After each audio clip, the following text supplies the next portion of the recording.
قرآن مجید کی یہ صورت بھی ایک لو سٹوری ہے اللہ رب العزت اور ان کے حبیب صلی اللہ علیہ وسلم کے درمیان، اور اس صورت کو ذرا غور سے سمجھنے کی کوشش کریں گی تو آپ کو عجیب باتیں سامنے آئیں گی۔ یہ صورت نزول کے اعتبار سے 10ویں نمبر پر نازل ہوئی۔ اس کے نازل ہونے کا بیک گراؤنڈ یہ ہے کہ نبی علیہ السلام اللہ رب العزت کی محبت میں تنہائی میں وقت گزارنے کو پسند فرماتے تھے۔ چنانچہ بخاری شریف کی روایت ہے حبب الیہ الخلا، نبی علیہ السلام کو تنہائی سے محبت ہو گئی تھی۔ دستور ہے کہ محبت انسان کو تنہائی پسند بنا دیتی ہے۔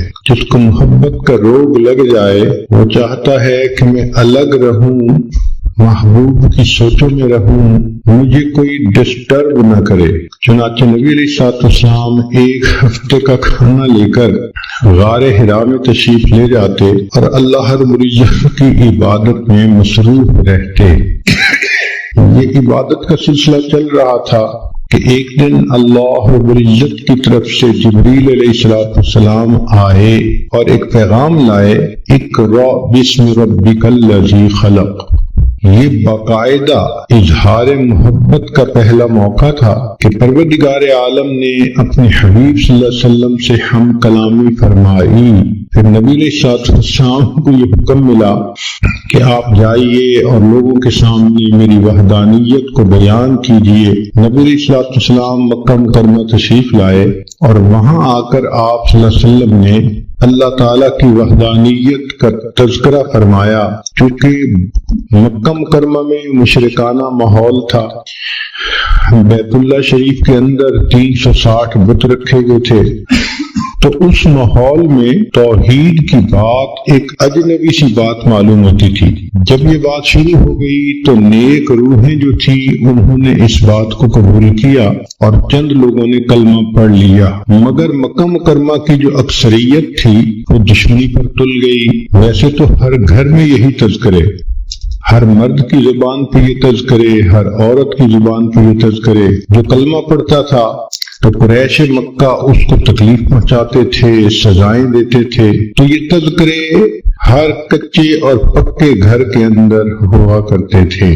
قریش مکہ انتظار میں بھی ہوتے تھے کہ دیکھتے ہیں کہ اب اور ان کو کیا پیغام ملتا ہے، اور چونکہ یہ محبت کے پیامبری کا ایک نیا سلسلہ تھا تو نبی علیہ السلام کو بھی انتظار رہتی تھی کہ میرے رب کی طرف سے مجھے کب پیغام ملتا ہے۔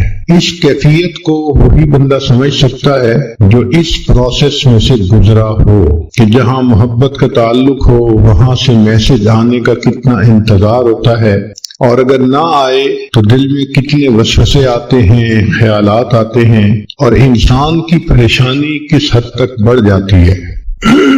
نبی علیہ السلام کے ساتھ یہی معاملہ پیش آیا کہ کچھ عرصہ تو وہی آتی رہی، پھر اچانک بند ہو گئی۔ انتظار مگر کوئی پیغام نہیں آتا۔ تو جب انتظار کی گھڑیاں لمبی ہو جائیں تو دل بے قرار ہوتا ہے۔ اللہ کے حبیب صلی اللہ علیہ وسلم کا دل مغموم ہے، سوچ میں ہے کہ اللہ رب العزت کی طرف سے اب کیوں پیغام نہیں آ رہا۔ ظاہرہ کوئی وجہ بھی سمجھ میں نہیں آ رہی۔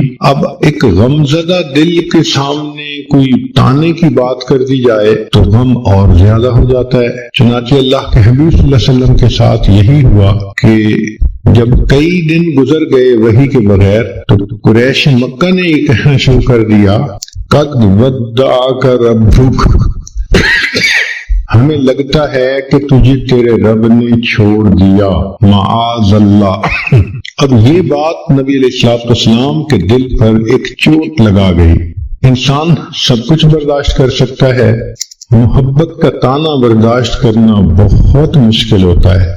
چنانچہ ایک مرتبہ اللہ کے حبیب صلی اللہ علیہ وسلم دار ارقم میں تھے، کسی وجہ سے دروازہ کھلا تو آپ کی چچی ام جمیل سامنے سے گزری۔ اس نے جب نبی علیہ السلام کو بیٹھے دیکھا تو تانا دینے لگی کہ اے محمد صلی اللہ علیہ وسلم، جو شیطان تجھے وہی کرتا تھا وہ تجھ سے روٹ گیا ہے۔ زخم پر جب زخم لگتا ہے تو دکھ بہت زیادہ ہو جاتا ہے، تو اللہ کے حبیب صلی اللہ علیہ وسلم کا دل پہلے مغموم تھا، اس عورت کی بات نے جلتی پہ تیل کا کام کر دیا۔ محبوب صلی اللہ علیہ وسلم کا دل بھر آیا۔ آپ نے دل میں سوچا، اللہ، ان لوگوں نے مجھے ساحر کہا، برداشت کر لیا، مجنون کہا، میں نے برداشت کر لیا، دیوانہ کہا، میں نے برداشت کر لیا، مگر مجھ سے یہ جملہ تو برداشت نہیں ہوتا کہ آپ نے مجھے چھوڑ دیا۔ اے کریم، غار حرا میں اقرأ بسم ربک الذی خلق کے ذریعے محبت کی تار تو آپ نے جوڑی تھی، اب کیوں مجھے تنہا کر دیا کہ لوگوں کے تانے سننے پڑ گئے؟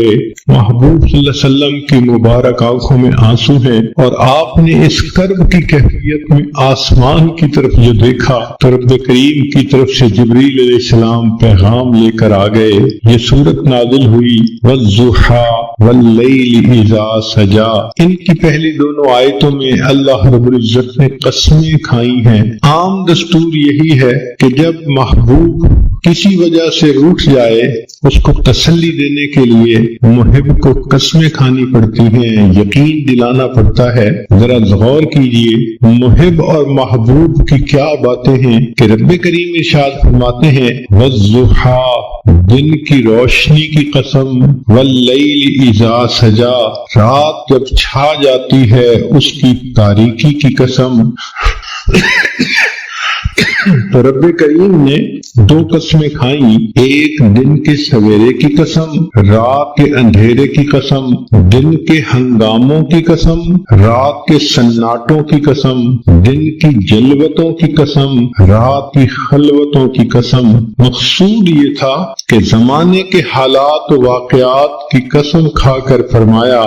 بعض مفسرین نے لکھا کہ جب وحی اترتی تھی اس کو دن سے تشبیہ دی گئی، اور جب وحی بند ہوئی تو اس کو رات سے تشبیہ دی، تو پھر مفہوم یہ بنے گا والضحی واللیل اذا سجا، وحی کے اترنے کی قسم اور وحی کے رکنے کی قسم۔ انسان کی زندگی میں دن بھی ضروری، رات بھی ضروری، دن کام کرنے کے لیے، رات آرام کرنے کے لیے۔ تو بتانا مقصود یہ تھا کہ اے میرے حبیب صلی اللہ علیہ وسلم، جس طرح وحی کا اترنا ضروری ہے، کچھ عرصہ کے لیے اس کا رک جانا یہ بھی ضروری ہے تاکہ آپ کو آرام مل جائے۔ لیکن ہمارے بزرگوں میں حضرت اقدس تھانوی رحمت اللہ علیہ نے اس کی عاشقانہ تفسیر کی ہے۔ وہ فرماتے ہیں کہ والضحی واللیل اذا سجا، اس کا معنی یہ ہے کہ اے میرے محبوب صلی اللہ علیہ وسلم، والضحی، آپ کے چمکتے چہرے کی قسم، واللیل اذا سجا، اور آپ کی سیاہ زلفوں کی قسم۔ گویا اللہ رب العزت اپنے حبیب صلی اللہ علیہ وسلم کو تسلی دینے کے لیے ان کی قسم کھا کر بات فرماتے ہیں۔ جب محبوب روٹھ جائے تو محب اس کو منانے کے لیے عموماً یہ طریقہ اختیار کرتا ہے کہ تم اپنے خوبصورت چہرے کو دیکھو، تم اپنی زلفوں کو دیکھو، بھلا یہ چہرہ چھوڑنے کے قابل ہے؟ کون اسے چھوڑ سکتا ہے؟ تو ہو بہو یہی معاملہ بنا کہ رب کریم نے فرمایا والضحی واللیل اذا سجا۔ اے محبوب صلی اللہ علیہ وسلم، آپ کے چمکتے چہرے کی قسم، آپ کی سیاہ زلفوں کی قسم، چہرہ مبارک دن کی مانند اور زلفیں رات کی مانند۔ گویا اللہ رب العزت نے اپنے حبیب کے اندر ان دونوں کو ایک وقت میں جمع فرما دیا۔ اور ویسے بھی ذرا اگر تفصیلات میں جائیں تو محب اپنے محبوب کے لیے وہ کچھ کرتا ہے جو عام دستور سے ہٹ کر ہوتا ہے۔ نبی علیہ السلام کے لیے اللہ رب العزت نے انوکھے معاملات کیے۔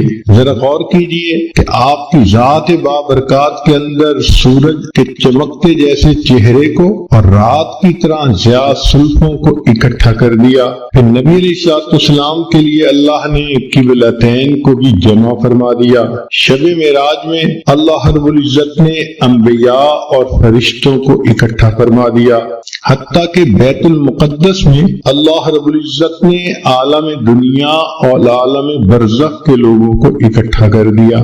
تو محبوب صلی اللہ علیہ وسلم کے لیے اللہ نے ایسے کام کیے جو عام لوگ انہونے سمجھتے ہیں، اور محبت میں تو یہ ہوتا ہی ہے۔ چنانچہ قرآن مجید میں اللہ رب العزت اپنے حبیب صلی اللہ علیہ وسلم کے چہرہ انور کا تذکرہ فرماتے ہیں، زلفوں کا تذکرہ فرماتے ہیں۔ آپ صلی اللہ علیہ وسلم کی پیشانی کو اللہ نے والقمر کہا، آپ صلی اللہ علیہ وسلم کی مبارک آنکھوں کو ما زاغ البصر کہا، آپ صلی اللہ علیہ وسلم کے مبارک ہونٹوں کو اللہ رب العزت نے شفتین کہا، آپ صلی اللہ علیہ وسلم کے مبارک کانوں کو کل اذن خیر کہا، آپ صلی اللہ علیہ وسلم کی زبان مبارک کو لا تحرک بہی لسانک کہا۔ یوں معلوم ہوتا ہے کہ اللہ رب العزت نے اپنے حبیب صلی اللہ علیہ وسلم کے قرآن میں جا بجا تذکرے فرما دیے۔ چنانچہ اس سورت کی یہ پہلی 2 آیتیں قسم کھا کر بات کی گئی، وَالضُّحَىٰ وَاللَّيْلِ إِذَا سَجَىٰ۔ یہاں پر ایک بات ذہن میں رکھیں کہ نبی علیہ السلام نے ارشاد فرمایا، من سجد لغیر اللہ فقد اشرک، جس نے غیر اللہ کو سجدہ کیا اس نے شرک کیا۔ ایک حدیث پاک میں فرمایا، من حلف لغیر اللہ فقد اشرک، جس نے غیر اللہ کی قسم کھائی اس نے شرک کیا۔ جس طرح بعض عورتیں اپنی لا علمی کی وجہ سے بیٹے کی قسم کھا لیتی ہیں، یا کچھ مرد عورت کی محبت میں گرفتار ہو کر اس کی قسم کھا لیتے ہیں، تیری قسم، تیرے سر کی قسم، بیٹے کی قسم۔ شریعت نے ان تمام قسموں کا کھانا منع کر دیا کہ قسم فقط ہم اللہ کے نام کی کھا سکتے ہیں، لیکن خود رب کریم نے اپنے حبیب صلی اللہ علیہ وسلم کی قسم کھائی، اس لیے کہ اللہ رب العزت کو اختیار ہے کہ وہ جو چاہے کرے۔ ذرا غور کیجئے کہ اللہ رب العزت نے نبی علیہ السلام کی عمر کی قسم کھائی، لَعَمْرُكَ، نبی علیہ السلام کے شہر کی قسم کھائی، لا اقسم بهذا البلد وانت حل بهذا البلد، اللہ رب العزت نے نبی علیہ السلام کے زمانے کی قسم کھائی، والعصر، نسبتوں کی قسم کھائی، فلا وربک، لیکن اللہ تعالیٰ نے مخلوق کو منع کر دیا کہ تم کسی کی قسم نہیں کھا سکتے۔ تو مفسرین نے اس میں نکتہ لکھا کہ جس طرح اللہ رب العزت اپنی وحدانیت میں وحدہ لا شریک ہے، تو اللہ رب العزت نے اپنے حبیب صلی اللہ علیہ وسلم کو یہ شان عطا فرمائی کہ اے میرے حبیب صلی اللہ علیہ وسلم، آپ محبوبیت میں وحدہ لا شریک ہیں، میں آپ کی تو قسم کھا رہا ہوں، لیکن آج کے بعد کوئی بندہ اپنے محبوب کی قسم نہیں کھا سکتا۔ یہ شرف فقط اللہ نے اپنے حبیب صلی اللہ علیہ وسلم کو عطا فرمایا کہ جیسے آپ میری وحدانیت میں شرک کو برداشت نہیں کر سکتے، میرے حبیب صلی اللہ علیہ وسلم میں آپ کی محبت میں بھی شرک کو برداشت نہیں کرتا۔ چنانچہ آپ کی قسم تو میں نے کھائی ہے تاکہ آپ کی فضیلت بیان ہو، لوگوں کو منع کر دیا کہ تم اپنے محبوبوں کی قسمیں نہیں کھا سکتے۔ چنانچہ فرمایا، وَالضُّحَىٰ وَاللَّيْلِ إِذَا سَجَىٰ، آپ کے چمکتے چہرے کی قسم، آپ کی سیاہ زلفوں کی قسم۔ سوچو تو صحیح، بھلا ایسا چہرہ چھوڑنے کے قابل ہو سکتا ہے؟ لہذا فرمایا، ما ودعک ربک وما قلا، آپ تیرے رب نے تجھے چھوڑا بھی نہیں اور تیرے رب نے تجھ سے منہ موڑا بھی نہیں۔ عام طور پہ دنیا میں محب محبوب کے درمیان جدائی کے 2 اسباب ہوتے ہیں۔ پہلا سبب یہ ہوتا ہے کہ حالات ہی ایک دوسرے کو جدا کر دے، اور دوسرا سبب یہ ہوتا ہے کہ کسی بات پہ دونوں میں ناراضگی ہو جائے اور دونوں الگ ہو جائیں۔ تو ایک کو کہتے ہیں چھوڑ دینا حالات کی وجہ سے، اور دوسرے کو کہتے ہیں منہ موڑ لینا ناراضگی کی وجہ سے۔ تو اللہ رب العزت نے اس آیت میں 2 لفظ استعمال کیے، اے میرے چمکتے چہرے والے محبوب، اے سیاہ زلفوں والے محبوب صلی اللہ علیہ وسلم، جس کا چہرہ اتنا خوبصورت، جس کی زلف بھی اتنی خوبصورت، بھلا ایسے محبوب کو کوئی چھوڑ سکتا ہے؟ ما ودعک ربک وما قلا، تیرے رب نے تجھے چھوڑا بھی نہیں اور تیرے رب نے تجھ سے منہ موڑا بھی نہیں۔ اب یہاں تک نبی علیہ السلام کی تسلی کا پیغام کافی تھا۔ صرف اگر یہ 3 آیتیں اتار دی جاتی تو بات مکمل ہو جاتی کہ نبی علیہ السلام کو میسج مل گیا کہ ہم نے آپ کو چھوڑا بھی نہیں، آپ سے منہ موڑا بھی نہیں، مگر محب فقط تسلی نہیں بلکہ پھر تشفی بھی کرواتا ہے تاکہ ان محبوب کے دل کو سکون ہو جائے۔ لہذا رب کریم نے اس کے بعد ایک عجیب بات فرما دی، فرمایا وَلَلْآخِرَةُ خَيْرٌ لَكَ مِنَ الْأُولَى۔ اے میرے حبیب صلی اللہ علیہ وسلم، آپ کا آنے والا وقت آپ کے گزرے ہوئے وقت سے بہت بہتر ہوگا۔ اس کی مثال ایسے ہی ہے کہ جیسے قسمیں کھا کر پہلے تو تسلی دے دی اور پھر کہہ دیا کہ جو ہو گیا وہ تو ہو گیا، آنے والے وقت میں ہم اور زیادہ محبت کے ساتھ رہیں گے۔ تو گویا رب کریم نے بھی اپنے حبیب صلی اللہ علیہ وسلم کو یہی پیغام دیا کہ اے میرے محبوب صلی اللہ علیہ وسلم وَلَلْآخِرَةُ خَيْرٌ لَكَ مِنَ الْأُولَى، آپ کا آنے والا وقت آپ کے گزرے ہوئے وقت سے زیادہ بہتر ہوگا۔ اس ایک جملے کے اندر رب کریم نے سمندر کو کوزے میں بند کر دیا۔ چنانچہ محبوب صلی اللہ علیہ وسلم کی مبارک زندگی کو جس زاویے سے دیکھیں آپ کا آنے والا وقت گزرے ہوئے وقت سے بہتر تھا۔ اے میرے حبیب صلی اللہ علیہ وسلم، جب آپ بطن مادر میں تھے تو آپ کا ولادت پانا اس سے زیادہ بہتر، پھر ولادت پانے سے آپ کا بچپن میں آنا زیادہ بہتر، بچپن سے آپ کا لڑکپن میں آنا زیادہ بہتر، لڑکپن سے آپ کا جوانی میں آنا اور زیادہ بہتر۔ وَلَلْآخِرَةُ خَيْرٌ لَكَ مِنَ الْأُولَى، آپ کا آنے والا وقت آپ کے گزرے ہوئے وقت سے زیادہ بہتر ہوگا۔ اے میرے حبیب صلی اللہ علیہ وسلم، جب آپ کنوارے حالت میں تھے تو آپ اس وقت بھی اچھے تھے، پھر آپ کا شادی کا ہو جانا اس سے بھی زیادہ بہتر ہو گیا، اور پھر شادی کے بعد آپ کو اولاد کا مل جانا اس سے بھی زیادہ بہتر ہو گیا۔ وَلَلْآخِرَةُ خَيْرٌ لَكَ مِنَ الْأُولَى، آپ کا آنے والا وقت آپ کے گزرے ہوئے وقت سے زیادہ بہتر۔ چنانچہ جب آپ غار حرا میں جا کے عبادت کرتے تھے آپ کا وہ وقت بھی بہت اچھا تھا، لیکن آپ پر وحی کا اترنا اور بھی زیادہ بہتر ہو گیا، اور پھر آپ صلی اللہ علیہ وسلم کا بیت المقدس میں جا کے انبیاء کی امامت کروانا اس سے بھی زیادہ بہتر ہو گیا، اور پھر آپ کا عرش کے اوپر جا کر اپنے رب سے ملاقات کرنا اس سے بھی زیادہ بہتر ہو گیا۔ وَلَلْآخِرَةُ خَيْرٌ لَكَ مِنَ الْأُولَى، اے میرے حبیب صلی اللہ علیہ وسلم، آپ کا مکہ مکرمہ میں رہنا بھی بہت اچھا، مگر ہجرت کر کے مدینہ میں آ جانا اس سے بھی زیادہ بہتر، پھر بدر کے میدان میں جو کامیابی ہوئی اس سے بھی بہتر، پھر احد کا معاملہ پیش آیا اس سے بھی بہتر، پھر خندق کے اندر جو آپ کو اللہ کی مدد ملی اس سے بھی زیادہ بہتر، پھر صلح حدیبیہ کا موقع آیا اس سے بھی بہتر، اور بالآخر آپ مکہ مکرمہ میں فاتح بن کر داخل ہوئے وہ اس سے بھی زیادہ بہتر۔ وَلَلْآخِرَةُ خَيْرٌ لَكَ مِنَ الْأُولَى، اے میرے حبیب صلی اللہ علیہ وسلم، آپ کا دنیا کے اندر رہنا بہت اچھا، مگر پھر آپ کا دنیا میں پردہ فرمانا اس سے بھی زیادہ بہتر، پھر آپ کا حشر میں اٹھنا اس سے بھی زیادہ بہتر، پھر آپ کو مقام محمود کا ملنا اس سے بھی زیادہ بہتر، پھر آپ کو شفاعت کا تاج پہنایا جانا اس سے بھی زیادہ بہتر، آپ کا حوض کوثر پہ تقسیم کرنا پانی کو اس سے بھی بہتر، اور آپ کا امت کو لے کر جنت میں داخل ہونا اس سے بھی زیادہ بہتر۔ عام دستور تو یہ ہے کہ لوگ اعلیٰ سے ارذل کی طرف لوٹتے ہیں۔ لوگوں کو دیکھیے جوانی میں حسن کیا خوبصورت ہوتا ہے، بڑھاپے میں حسن چلا گیا، جوانی میں طاقت ہوتی ہے، بڑھاپے میں طاقت چلی گئی، جوانی میں مال ہوتا ہے کہ انسان کماتا ہے، بڑھاپے میں مال بھی کم ہو جاتا ہے۔ تو عام آدمی کا دستور تو یہی ہے کہ حسن بھی کم ہو گیا، مال بھی کم ہو گیا، طاقت بھی کم ہو گئی، چاہنے والے بھی کم ہو گئے، تو عام انسان حتی یرد الی ارذل العمر، وہ اپنے ارذل کی طرف لوٹتا ہے، اعلیٰ ہوتا ہے، ارذل کی طرف لوٹ جاتا ہے۔ مگر اللہ رب العزت کے حبیب صلی اللہ علیہ وسلم کی شان نرالی.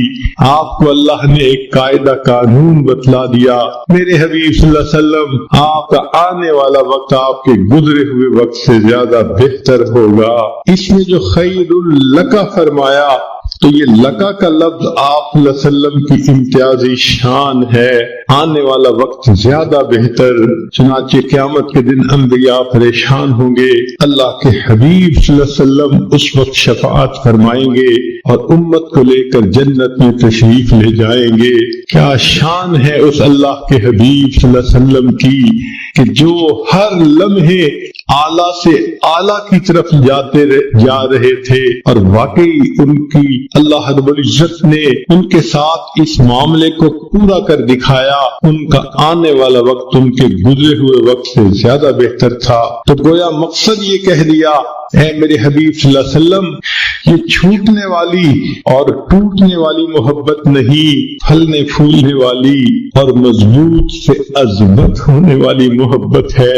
سبحان اللہ، کیا تسلی کی بات اللہ نے فرما دی. تو غور کیجئے کہ ان 4 آیات میں اللہ تعالیٰ نے کام مضمون کو کیسے سمیٹ دیا. والضحیٰ واللیل اذا سجا.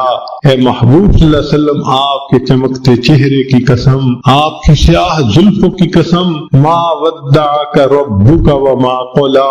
تیرے رب نے تجھے چھوڑا بھی نہیں، تجھ سے منہ موڑا بھی نہیں. وللآخرۃ خیر لک من الاولی. اور آپ کا تو آنے والا وقت گزرے ہوئے وقت سے زیادہ بہتر ہوگا. پھر رب کریم نے آگے ایک اور بات فرما دی جس نے بات کو اور رنگ دے دیا. ارشاد فرمایا، وَلَسَوْفَ يُعْطِيكَ رَبُّكَ فَتَرْضَىٰ. تیرا رب تجھے اتنا دے گا کہ تو راضی ہو جائے گا. محب اپنے محبوب کو اسی طرح تسلی دیتا ہے، میں تجھے اتنا پیار دوں گا، میں اتنا تیرا خیال رکھوں گا، میں اتنا تیرا تعاون کروں گا، تیرا ساتھ دوں گا، پشت پناہی کروں گا. وَلَلْآخِرَةُ خَيْرٌ لَكَ مِنَ الْأُولَىٰ. ایک تو آنے والا وقت گزرے وقت سے بہتر ہوگا، اور دوسرا وَلَسَوْفَ يُعْطِيكَ رَبُّكَ فَتَرْضَىٰ. تیرا رب تجھے اتنا دے گا کہ آپ راضی ہو جائیں گے. اس آیت مبارکہ سے اللہ کے حبیب صلی اللہ علیہ وسلم کی عجیب شان ظاہر ہوتی ہے. ساری دنیا کو دیکھ لیجئے، اللہ کی رضا حاصل کرنے میں سرگرم ہے.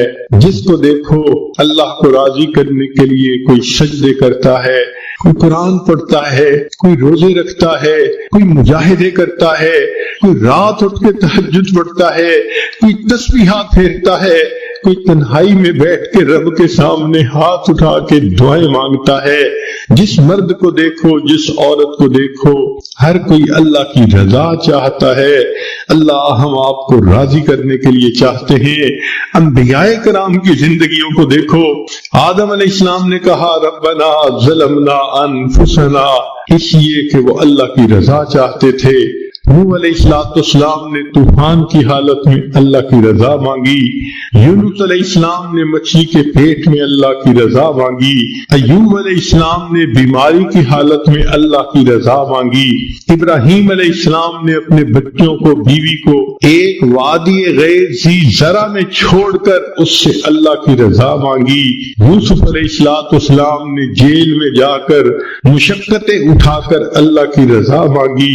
یعقوب علیہ السلام نے بیٹے کی جدائی پہ صبر کیا، اللہ کی رضا مانگی. موسیٰ کلیم اللہ نے کوہ طور پہ جا کر اللہ کی رضا مانگی. جس کسی کو دیکھو اللہ کی رضا کا طلبگار ہے. سبحان اللہ، اللہ کے حبیب صلی اللہ علیہ وسلم کی کیا شان ہے. اللہ فرما رہے ہیں وَلَسَوْفَ يُعْطِيكَ رَبُّكَ فَتَرْضَىٰ. میرے محبوب صلی اللہ علیہ وسلم، رب تجھے اتنا دے گا کہ تو راضی ہو جائے گا. آج ولی کو دیکھو، ابدال کو دیکھو، کسی قطب کو دیکھو، غوث کو دیکھو، ہر کوئی اللہ کی رضا کا طلبگار ہے. آج کسی قاری کو دیکھو، حافظ کو دیکھو، عالم کو، مجتہد کو، محدث کو، ہر کوئی اللہ کی رضا کا طلبگار ہے. آج کے دور میں ہر امیر، ہر غریب، ہر گولا اور کالا ہر عربی اور اجمی، ہر مرد اور عورت اللہ کی رضا کے طلبگار ہے، مگر اللہ رب العزت فرماتے ہیں میرے محبوب صلی اللہ علیہ وسلم پوری کائنات میری رضا کی طلبگار، اور میں پروردگار تجھے راضی کرنے کا طلبگار۔ وَلَسَوْفَ يُعْطِيكَ رَبُّكَ فَتَرْضَىٰ، تیرا رب تجھے اتنا دے گا کہ تو راضی ہو جائے گا۔ محبوب آپ کی مراد کو میں پورا کروں گا، اور اللہ رب العزت نے واقعی ایسا کر کے دکھا دیا۔ چنانچہ محبوب صلی اللہ علیہ وسلم نے انگلی کا اشارہ کیا، اللہ نے چاند کو 2 ٹکڑے کر کے دکھا دیا۔ محبوب صلی اللہ علیہ وسلم کے ہاتھ اٹھتے ہیں، اللہ بارش برسا دیتے ہیں۔ محبوب صلی اللہ علیہ وسلم کی زبان سے ابو ہریرہ لانو کی والدہ کی ہدایت کی دعا نکلتی ہے۔ ابو ہریرہ لانو کے پہنچنے سے پہلے اللہ ان کی والدہ کو ہدایت دے دیتے ہیں۔ محبوب صلی اللہ علیہ وسلم کعبہ کی چوکھٹ پکڑ کے دعا مانگتے ہیں، اللہ عمر لانو کو ایمان کی سعادت دے دیتے ہیں۔ محبوب صلی اللہ علیہ وسلم کی انگلیوں سے اللہ تعالیٰ پانی کے چشمے جاری فرما دیتے ہیں۔ گویا بتلانا یہ محبوب مقصود تھا، اے میرے محبوب دیکھو ساری کائنات میری رضا چاہتی ہے، اور میں آپ کو اپنا محبوب بنا چکا، لہذا میں آپ کو اتنا دوں گا۔ وَلَسَوْفَ يُعْطِيكَ رَبُّكَ فَتَرْضَىٰ، کہ آپ راضی ہو جائیں گے۔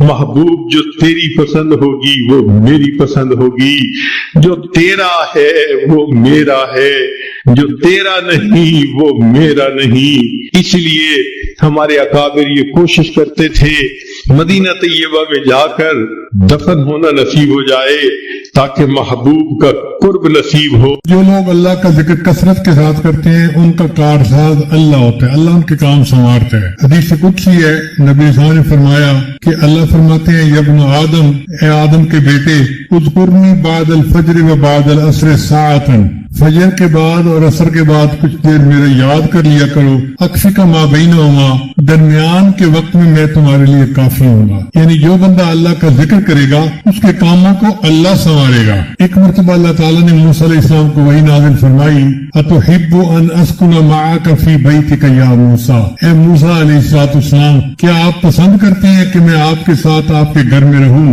فخر للہ ساجدہ، وہ تو اللہ کے عاشق تھے، فوراً سجدے میں جا گرے اور پوچھا اے اللہ کیف تسکن معی فی بیتی، آپ میرے ساتھ میرے گھر میں کیسے رہتے ہیں؟ اللہ نے فرمایا انا جلیس من ذکرنی، جو میرا ذکر کرتا ہے میں اس کا ہم جلیس ہوتا ہوں، یعنی جو ذکر کرتا ہے اللہ فرماتے ہیں میں اس کے ساتھ ہوتا ہوں۔ تو یوں سمجھے کہ ذاکرین کے گھر میں اللہ رب العزت رہتے ہیں۔ حضرت موسیٰ علیہ السلام نے ایک مرتبہ سوال کیا، یا اللہ مجھے بتا دیجئے کہ آپ سے کون زیادہ، آپ کس سے زیادہ محبت کرتے ہیں تاکہ میں اس سے بھی محبت کروں؟ قال، اللہ نے فرمایا اذا رأیت عبدی یکثر ذکری، جب تو کسی بندے کو دیکھے کہ میرا کثرت کے ساتھ ذکر کرتا ہے، فانا اذنت له فی ذالک، میں نے اس کو اس کی اجازت دی، وانا احبہ، اور میں ہی اس سے محبت کرتا ہوں۔ یعنی ذاکر بندہ اللہ کا محبوب ہوتا ہے، اللہ اس سے محبت فرماتے ہیں۔ پھر ذاکرین کے اوپر اللہ کی رحمت برستی ہے۔ صحابہ کرام کے جو اصحاب صفہ کے حضرات تھے ان کے ایک منیٹر تھے، ان کا نام تھا سلمان فارسی رضی اللہ عنہ۔ جیسے ایک جماعت کا منیٹر ہوتا ہے نا، تو سلمان فارسی رضی اللہ عنہ اس کے منیٹر تھے۔ ایک مرتبہ وہ تحلیل لسانی کا سبق کر رہے تھے بیٹھے ہوئے۔ حدیث پاک میں آتا ہے کان سلمان فی اصابۃ یذکرون اللہ عز وجل، کہ سلمان رضی اللہ تعالیٰ عنہ ایک جماعت کے ساتھ بیٹھے اللہ کا ذکر کہہ رہے تھے۔ فمر النبی صلی اللہ علیہ وسلم، نبی علیہ السلام قریب سے گزرے، فکفو، نبی علیہ السلام کھڑے ہو گئے، فقال، پوچھا ما کنتم تقولون، تم کیا کہہ رہے تھے؟ فقلنا، ہم نے جواب دیا، نذکر اللہ، اے یا رسول اللہ، اے اللہ کے رسول ہم اللہ کا ذکر کر رہے تھے۔ قال، نبی صاحب نے فرمایا قولوا، تم پڑھتے رہو، فإنی رأیت الرحمت تنزل علیکم، میں نے تمہارے اوپر رحمت کو برستے ہوئے دیکھا ہے۔ اللہ کے پیارے حبیب صلی اللہ علیہ وسلم نے اپنی مبارک آنکھوں سے رحمت کو برستے دیکھا ان لوگوں پر جو اللہ کا ذکر کر رہے تھے۔ سلیم بن عامر عنہ فرماتے ہیں جاء رجل الی ابی امامہ، ایک بندہ ابی امامہ عنہ کے پاس آیا، فقال، کہنے لگا، انی رأیت فی منامی، میں نے اپنی نیند میں دیکھا ہے، ان الملائکۃ یصلی علیک، کہ تمہارے اوپر ملائکہ رحمت برساتے ہیں، کلما دخلت فکلما خرجت، تم داخل ہوتے ہو یا باہر نکلتے ہو، اور کھڑے ہوتے ہو یا تم بیٹھتے ہو۔ قال، انہوں نے فرمایا، وانتم لو شئتم صلت علیکم الملائکہ، اور اگر تم چاہو تو تمہارے اوپر بھی ملائکہ رحمتیں برسا سکتے ہیں۔ پھر انہوں نے قرآن مجید کی آیت پڑھی، یا ایھا الذین آمنوا اذکروا اللہ ذکرا کثیرا وسبحوہ بکرۃ واصیلا والذی یصلی علیکم وملائکتہ۔ تو دیکھیے قرآن مجید سے ثابت ہو رہا ہے کہ ذکر کرنے والوں پر اللہ کے فرشتے رحمتیں برساتے ہیں اور اللہ بھی رحمتیں برساتے ہیں۔ پھر جو لوگ ذکر کرتے ہیں اللہ ان کے مانگنے سے پہلے ان کی چاہت کو پورا کر دیتے ہیں۔ حذیفہ رضی اللہ عنہ روایت کرتے ہیں کہ نبی صاحب نے فرمایا، قال اللہ تعالی، اللہ فرماتے ہیں، من شغلہ ذکری ام مسألتی، جس کو میرے ذکر نے مانگنے سے روک دیا، آتیتہ قبل ان یسألنی، میں اس کو مانگنے سے پہلے عطا کر دیتا ہوں، یعنی وہ مجھ سے مانگتا نہیں، میں مانگنے سے پہلے اس کی دعا کو پورا کر دیتا ہوں۔ اس لیے ذکر جو ہے وہ دجال کا راستہ روکتا ہے۔ نبی صاحب نے فرمایا، لا یخرج الدجال حتی یذہل الناس عن ذکر اللہ، اس وقت تک دجال دنیا میں نہیں آئے گا جب تک لوگ اللہ کے ذکر سے غافل نہیں ہو جائیں گے۔ پھر ذکر شیطان اور جنات سے بچاؤ کا ذریعہ ہے۔ قیامت کے دن ذاکرین اللہ کے ہم نشیں ہوں گے۔ چنانچہ ایک شخص نبی اسلام کی خدمت میں حاضر ہوا، فقال، کہنے لگا، اخبرنی یا رسول اللہ، اے اللہ کے رسول مجھے بتائیے، بجلساء اللہ یوم القیامہ، قیامت کے دن کون اللہ کے ہم نشیں ہوں گے؟ قال، هم الخائفون الخاضعون المتواضعون الذاکرون اللہ کثیرا، جو اللہ سے ڈرنے والے، جھکنے والے اور اللہ کا ذکر کثرت کے ساتھ کرنے والے ہوں گے، وہ قیامت کے دن اللہ کے ہم جلیس ہوں گے۔ سبحان اللہ، یہ کتنی بڑی سعادت ہے کہ ذکر کی کثرت کرنے پر قیامت کے دن اللہ کے ہم جلیس ہوں گے۔ اس لیے ہمیں چاہیے کہ ہر جاندار اور بے جان چیز کے پاس اللہ کا ذکر کریں۔ نبی علیہ الصلوۃ والسلام نے معاذ بن جبل عنہ کو یمن بھیجا تو فرمایا، اعبد اللہ ولا تشرک بہ شیئا، اللہ کی عبادت کرنا، اللہ کے ساتھ کسی کو شریک نہیں ٹھہرانا، وعمل للہ کأنک تراہ، اور اللہ کو عبادت اس طرح کر جیسے تم اللہ کو دیکھتے ہو، واذکر اللہ عند کل حجر وشجر، ہر حجر اور شجر کے پاس اللہ کا ذکر کرنا۔ اس لیے کسی شاعر نے کہا، مراز پیر طریقت نصیحت یادست، مراز پیر طریقت نصیحت یادست، کہ غیر یاد خدا ہر چہ ہست بربادست۔ مجھے پیر طریقت کی ایک بات آج بھی یاد ہے کہ یاد خدا کے سوا جو کچھ بھی ہے وہ برباد ہے۔ تو اللہ تعالیٰ ہمیں اپنی یاد کی توفیق عطا فرما دے۔ ابی رضین رضی اللہ تعالیٰ عنہ کو فرمایا، اذا خلوتا فاکثر ذکر اللہ، جب تم تنہائی میں ہو تو اللہ کا ذکر کثرت کے ساتھ کرو۔ پھر ایک حدیث میں آتا ہے کہ ذکر کرنے والوں پر اللہ کی زمین فخر کرتی ہے۔ انس روایت کرتے ہیں کہ ما من بقعۃ یذکر اللہ علیہا بصلاۃ او بذکر الا استبشرت بذلک الی منتہاہا الی 70 ارض فخرت علی ما حولها من البقاع، کہ جس زمین پر اللہ کا کوئی بندہ بیٹھ کر اللہ کو یاد کرتا ہے تو وہ زمین 7 زمینوں تک اس کے انوارات کو محسوس کرتی ہے اور زمین کے باقی ٹکڑوں پر فخر کرتی ہے کہ دیکھو میرے اوپر بیٹھے ہوئے ایک شخص نے اللہ کو یاد کیا۔ ابو ہریرہ فرماتے ہیں کہ ذاکرین کے گھر اس طرح چمکتے ہیں جیسے آسمان کے اوپر ستارے چمکتے ہیں۔ ان اہل السماء لیرون بیوت اہل الذکر تضیء لهم کما تضیء الکواکب لاہل الارض، جیسے زمین والے آسمان پر ستاروں کو چمکتا دیکھتے ہیں، اسی طرح اللہ کے فرشتے زمین کو دیکھتے ہیں تو ذاکرین کے گھر ان کو ستاروں کی طرح چمکتے نظر آتے ہیں۔ اس لیے ہمیں چاہیے کہ ہم اللہ کے ذاکرین کی صحبت اختیار کریں۔ ابن مسعود فرماتے ہیں، صحبت اختیار نہ کرو مگر اس کی جو اللہ کے ذکر میں آپ کا معاون ہو۔ اور ایک حدیث مبارکہ میں آتا ہے کہ 3 بندوں کی دعائیں رد نہیں ہوتی، 3 بندوں کی دعائیں رد نہیں ہوتی۔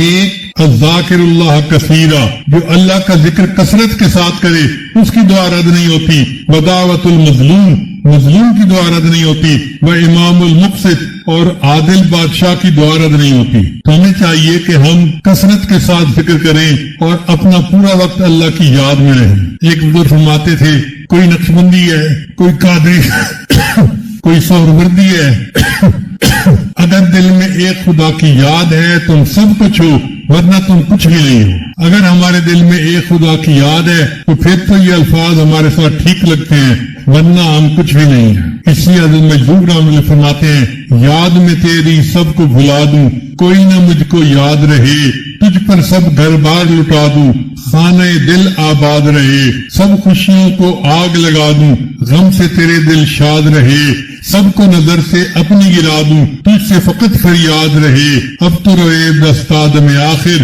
ورد زباں اے میرے الہ، لا الہ الا اللہ، لا الہ الا اللہ۔ پہلو میں جب تک قلب رہے اور تن میں جب تک جان رہے، لب پہ تیرا ہی نام رہے اور دل میں تیرا ہی دھیان رہے، جذب میں پرراں ہوش رہے اور عقل میری حیران رہے، لیکن تجھ سے غافل ہرگز دل نہ میرا ایک آن رہے، اب تو رہے بستاد میں آخر، ورد زباں اے میرے الہ، لا الہ الا اللہ، لا الہ الا اللہ۔ انسان اللہ کا ذکر کرتا ہے تو اس کے دل کو سکون ملتا ہے۔ اللہ فرماتے ہیں، الا بذکر اللہ تطمئن القلوب، کہ اللہ کی یاد کے ساتھ دلوں کا اطمینان وابستہ ہے۔ نہ دنیا سے، نہ دولت سے، نہ گھر آباد کرنے سے تسلی دل کو ہوتی ہے، خدا کو یاد کرنے سے۔ کتنی تسکین ہے وابستہ تیرے نام کے ساتھ، نیند کانٹوں پہ بھی آ جاتی ہے آرام کے ساتھ۔ جو شخص اللہ کو معذرت کے ساتھ یاد کرتا ہے، اللہ تعالیٰ اس کو مغفرت کے ساتھ یاد کرتے ہیں۔ اللہ فرماتے ہیں، فاذکرنی اذکرکم، میرے بندو تم مجھے یاد کرو، میں تمہیں یاد کروں گا۔ اس کا یہ مطلب نہیں کہ بندہ کہے اللہ اللہ اللہ اور اللہ کہے گا بندہ بندہ بندہ، نہیں۔ اس کا مطلب یہ کہ اللہ اس پر رحمتیں برسائے گا۔ اس کی مثال یوں سمجھیے کہ آپ اپنے بیٹے کی سفارش کسی اپنے دوست افسر سے کر رہے ہیں، تو آپ کہتے ہیں جی میرا بیٹا انٹرویو کے لیے آئے گا، آپ ذرا اس کو یاد رکھیے گا۔ تو یاد رکھنے کا کیا مطلب کہ اس کی فیور میں اپنا فیصلہ دے دینا۔ اسی طرح جو بندہ اللہ کا ذکر کرتا ہے، اللہ اس کے فیور میں اپنے فیصلے فرما دیتے ہیں۔ یہ اللہ کا یاد کرنا ہے اپنے بندے کو۔ نماز کا اصلی مقصد بھی اللہ کو یاد کرنا ہے۔ اللہ فرماتے ہیں، اقم الصلاۃ لذکر کی، نماز قائم کر میری یاد کی خاطر۔ اللہ تعالیٰ نے حضرت موسیٰ علیہ السلام اور ہارون علیہ السلام کو جب نبوت سے سرفراز فرمایا تو ایک نصیحت کی، ارشاد فرمایا، اذهب انت واخوک بآیاتی، جائیے آپ اور آپ کا بھائی میری آیتیں لے کر، ولا تنیا فی ذکری، اور میری یاد میں غافل نہ ہونا۔ اس کا مطلب یہ کہ دنیا میں سب سے اہم چیز اللہ کی یاد ہے۔ سچ کہوں تو کسی نے صحیح بات کہی، تیری یادوں کے سوا دنیا میں رکھا کیا ہے۔ انسان جب اپنے دشمن پر قابو پا لیتا ہے تو سب سے پہلے وہ چیز چھینتا ہے جو خطرناک ہوتی ہے۔ اس لیے فوجی دوسرے فوجی کو جب پکڑتا ہے تو کہتے ہیں ہینڈز اپ، تاکہ اس کے ہاتھ سے جو اسلحہ ہے وہ اتر جائے۔ شیطان جب انسان پر قابو پا لیتا ہے تو سب سے پہلے اس کو ذکر سے غافل کر دیتا ہے۔ اللہ فرماتے ہیں، استحوذ علیہم الشیطان فانساہم ذکر اللہ، ان پر شیطان غالب آ گیا اور شیطان نے ان کو یاد الہی سے غافل کر دیا۔ قرآن مجید میں اللہ تعالیٰ نے عقل مند لوگوں کی نشانیاں بتائی ہیں کہ کون لوگ عقل مند ہیں۔ اللہ فرماتے ہیں، یہ وہ لوگ ہیں الذین یذکرون اللہ قیاما وقعودا وعلی جنوبہم، وہ میرے بندے جو کھڑے بیٹھے اور لیٹے مجھے یاد کرتے ہیں۔ اس لیے اللہ تعالیٰ فرماتے ہیں کہ میرے بندوں مجھے کثرت کے ساتھ یاد کرو۔ اللہ نے دین میں ہر عمل کی کوئی نہ کوئی حد متعین کی ہے، لیکن ذکر ایسا عمل ہے جس کی کوئی حد متعین نہیں کی۔ ارشاد فرمایا، یا ایھا الذین آمنوا اذکروا اللہ ذکرا کثیرا وسبحوہ بکرۃ واصیلا۔ پھر اللہ فرماتے ہیں کہ اپنے رب کو اپنے دل میں یاد کرو۔ زبان سے یاد کرنا بھی اللہ کا ذکر ہے، لیکن وہ جہری ذکر کہلاتا ہے، اور دل میں یاد کرنا یہ سری ذکر ہے، یہ بھی ذکر ہے۔ اللہ فرماتے ہیں، وَاذْكُرْ رَبَّكَ فِي نَفْسِكَ، ذکر کر اپنے رب کا اپنے نفس میں، اپنے من میں، اپنے دل میں اللہ کو یاد کرو۔ اسی کو وقوف قلب بھی کہتے ہیں۔ اس لیے اللہ فرماتے ہیں، یا ایھا الذین آمنوا، اے ایمان والو، لا تلھکم اموالکم ولا اولادکم عن ذکر اللہ، کہ تمہاری مال اور تمہاری اولادیں تمہیں اللہ کے ذکر سے غافل نہ کر دیں۔ وَمَن يَفْعَلْ ذَلِكَ، جس نے ایسا کیا، فَأُولَٰئِكَ هُمُ الْخَاسِرُونَ، وہ ہوگا نقصان اٹھانے والا۔ اب ہم ذکر سے غافل ہوتے ہیں تو ہم نقصان اٹھانے والے بن جاتے ہیں۔ جب نبی علیہ السلام پر پہلی مرتبہ وحی اتری تو آپ صلی اللہ علیہ وسلم کے اوپر ایک خوف تھا، کیونکہ ایک نیا کام تھا نا، پہلے کبھی ایسا نہیں ہوا، تو اللہ کے حبیب صلی اللہ علیہ وسلم بہت خوف زدہ تھے، چنانچہ آپ کانپ رہے تھے۔ کہہ رہا ہے تو خدیجہ الکبریٰ رضی اللہ تعالیٰ عنہ نے پوچھا، اے اللہ کے حبیب صلی اللہ علیہ وسلم آپ کیوں اتنا غمزدہ ہو رہے ہیں؟ تو نبی صلی اللہ علیہ وسلم نے فرمایا لقد خشیت علی نفسی، مجھے اپنی جان کا ڈر ہے، یعنی مجھے ڈر ہے کہ پتہ نہیں میں اس بوجھ کو اٹھا سکوں گا یا نہیں اٹھا سکوں گا۔ تو خدیجہ الکبریٰ رضی اللہ تعالیٰ عنہ نے آگے سے جواب دیا اللہ ہرگز نہیں، واللہ اللہ کی قسم، ما یخزیک اللہ ابدا، اللہ آپ کو کبھی رسوا نہیں کرے۔ اب بیوی نے اتنے اعتماد کے ساتھ یہ بات کہ اللہ آپ کو کبھی رسوا نہیں کرے، اور اس سے آگے دلیل پوچھی گئی کہ کیوں رسوا نہیں کریں گے، تو انہوں نے کہا انک لتصل الرحم، آپ صلہ رحمی کرتے ہیں، وتحمل القلب، لوگوں کا بوجھ اٹھاتے ہیں، وتکسب المعدوم، اور محتاجوں کے لیے کماتے ہیں، وتقرئ الضیف، مہمان نوازی کرتے ہیں، وتعین علی نوائب